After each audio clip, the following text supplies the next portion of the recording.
L'aloe vera est considérée depuis des millénaires comme une plante médicinale mythique. Déjà, les Aztèques l'utilisaient comme remède miracle contre beaucoup de maladies. Dans la médecine populaire, elle est connue pour ses propriétés désintoxicantes, purifiantes, dégraissantes et désacidifiantes. Aujourd'hui, on sait également qu'elle exerce une influence positive à la fois sur le taux de sucre et le taux de graisse dans le sang, par exemple le cholestérol. Mais il faut préciser qu'il existe différentes sortes d'aloe vera. La véritable aloe vera, l'aloe barbadensis, est un lys du désert et est cultivée dans les régions sèches, notamment en Amérique centrale et en Amérique du Sud.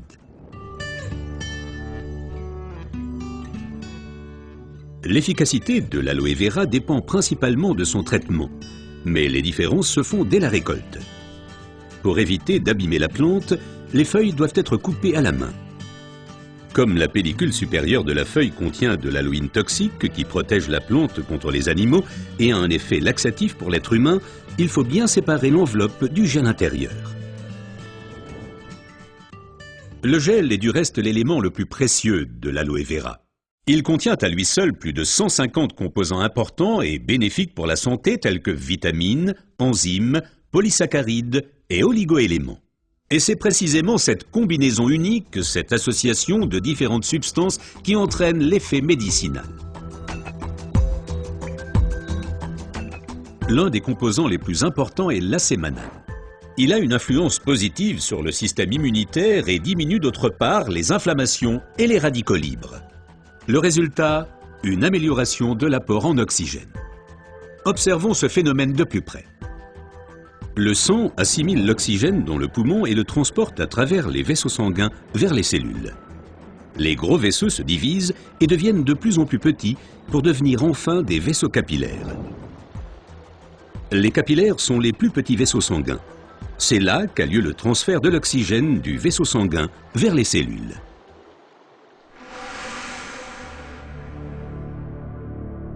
Une alimentation malsaine, la pollution de l'environnement, le stress et des exigences élevées affaiblissent notre système immunitaire. Les radicaux libres ont le jeu plus facile et ils peuvent entraîner des micro-inflammations dans l'organisme. Ces inflammations altèrent les vaisseaux et entraînent un épaississement des parois des capillaires. Ce gonflement rétrécit le vaisseau et les globules rouges circulent plus lentement à travers les capillaires, entraînant une baisse de l'alimentation en oxygène. Et c'est là que l'aloe vera intervient. Elle réduit le gonflement des parois des capillaires. Les globules rouges circulent plus rapidement et l'alimentation en oxygène est améliorée. Les toxines et les impuretés sont évacuées plus rapidement. De récentes études indiquent que d'autres substances naturelles peuvent encore améliorer l'effet de l'aloe vera. Parmi ces substances, il faut citer tout d'abord le silicium, mais aussi l'huile d'onagre et enfin les minéraux basiques. Observons tout d'abord le silicium d'un peu plus près. Le silicium est indispensable à l'organisme. C'est un élément structurant. Nous le connaissons surtout sous forme de sable de quartz que l'on trouve dans la pierre et le béton. Dans l'organisme, le silicium contribue à stabiliser les tissus, mais il renforce également les os, les ongles, les cheveux, les tissus conjonctifs et les parois des capillaires. Avec l'âge, les capillaires menacent de perdre leur fermeté. Ils peuvent littéralement se désagréger, ce qui entraîne une interruption du flux sanguin. Dans le pire des cas, ceci peut entraîner des incidents vasculaires cérébraux et l'infarctus. Le silicium renforce et soutient les parois des capillaires et maintient ainsi le vaisseau sanguin ouvert. Les globules peuvent ainsi continuer à alimenter les cellules en oxygène. Mais le corps humain ne peut pas s'alimenter en silicium sous sa forme d'origine qu'est le sable de quartz. Toutefois, la nature offre des alternatives, et notamment une source végétale idéale, l'ortie. Car elle est riche en silicium naturel, mieux assimilable par l'être humain.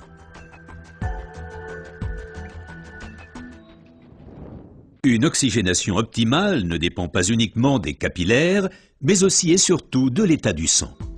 Le sang ne peut bien circuler dans les vaisseaux capillaires que s'il est suffisamment fluide. Certaines substances peuvent améliorer la fluidité du sang, l'huile d'onagre avec ses acides gras insaturés et naturellement les minéraux basiques. Les acides gras insaturés sont des fluidifiants du sang. Ils empêchent les globules de s'agglutiner et donc un épaississement du sang. Les minéraux basiques soutiennent l'élasticité des globules rouges et facilitent ainsi leur passage à travers les capillaires. Ces deux éléments améliorent la fluidité du sang et garantissent ainsi son alimentation optimale en oxygène. Permettez-moi de récapituler. Une oxygénation satisfaisante de nos cellules est une condition importante de notre santé et permet également de prévenir les maladies graves.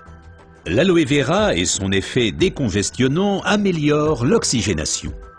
Le silicium renforce les parois des capillaires et garde le vaisseau sanguin ouvert.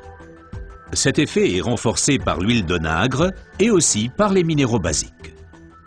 Ce que la médecine populaire savait depuis longtemps est maintenant confirmé par la recherche moderne.